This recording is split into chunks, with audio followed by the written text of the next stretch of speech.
في زاوية خفية من العالم، حيث تتراقص الأشجار مع همسات الرياح، عاش شاب يدعى سامي،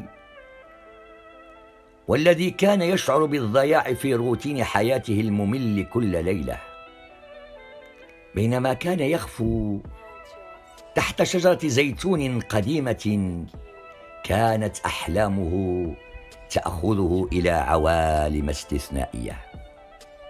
ذات ليلة، بينما كانت الرياح تعصف بأغصان الشجرة، سمع همسات غامضة تدعوه. فتح عينيه ليجد أمامه بوابة من نور تتلألأ بألوان زاهية. كان هناك همس خفيف يردد: تعال تعال، اكتشف مملكة الظلال. بفضول كبير اقترب سامي من البوابة، وعندما لمسها انفتح الباب وكأنه يستدعى إليه عبر البوابة. ووجد نفسه في غابة سحرية، حيث الأشجار تتلألأ وكائنات غريبة تتحدث بلغة غير مألوفة. فجأة ظهر مخلوق يدعى فلو، ذو مظهر لطيف، يملك أذنين كبيرتين وعينين لامعتين. لكن سامي اكتشف أنه لا يراه أحد غيره. قال فلو: أنت هنا في مملكة الظلال، لكن احذر، فهناك قوى شريرة تدعى ظلال اليأس تلتهم أحلام الزائرين. بينما استمر سامي في استكشاف المملكة، واجه ملك الظلال، كائن ضخم تتلألأ عيناه بالشر. بدأت المعركة بينهما، لكن الملك كان قويا جدا على الرغم من شجاعة سامي. هزم سامي ووقع أسيرا في قاع بحيرة مظلمة داخل قوقعة كبيرة.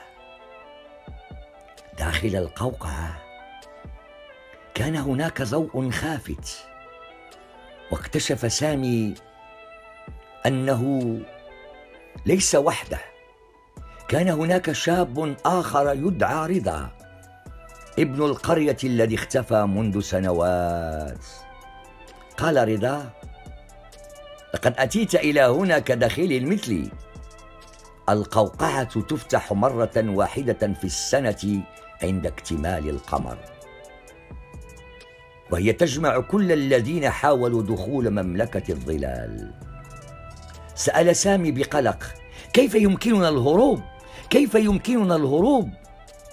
رد رضا بحزن: لقد حاولت مرارا وتكرارا، لكن الملك أوقعني في فخ اليأس عبر تعويذة شريرة.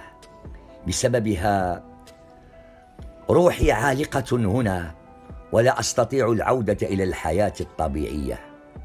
لقد انقضى أجلي في العالم الخارجي. لماذا لم تخبرني بذلك؟ قال سامي متألما: كان يمكنك أن تتغلب عليه. أجاب رضا: لم يكن الأمر سهلا. تعويذة الملك تمنعني من الخروج.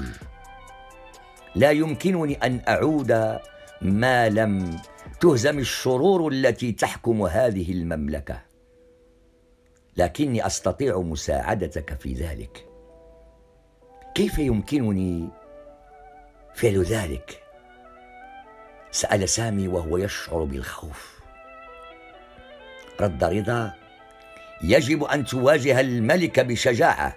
تذكر، ويعتمد على مخاوفك. عندما تقترب منه، اجعل إيمانك بنفسك هو قوتك. بينما كان يتحدثان، بدأ الضوء في القوقعة يتزايد مع اقتراب اكتمال القمر. قال رضا: عندما تفتح القوقعة يجب أن تهاجم الملك دون تردد. استخدم القوة التي ستكتسبها من خلالي، لكني لا أريد أن أراك عالقا هنا إلى الأبد. سأحررك، سأستخدم كل ما تعلمته منك. قال سامي بحزم. اعتمد على شجاعتك، حتى لو لم تستطع الخروج يمكن أن تحرر نفسك وتحرر الآخرين. اذهب وأنا سأكون معك بروحي. عندما جاء موعد اكتمال القمر انفتحت القوقعة ببطء، مما أطلق شعاعا من النور. خرج سامي مع شجاعة جديدة، مستعدا لمواجهة ملك الظلال. عند مواجهته للملك تذكر كلمات رضا وجمع شجاعته. بدأت المعركة واندلعت في المملكة. كان سامي عازما على الانتصار. في النهاية تمكن سامي من هزيمة الملك، واستعادت المملكة ألوانها الزاهية. لكن رضا الذي كان محاصرا في القوقعة كان قد ساعد سامي في استعادة قوته الداخلية. استفاق سامي فجأة من غفوته ليتبين أن كل ما مر به كان مجرد حلم.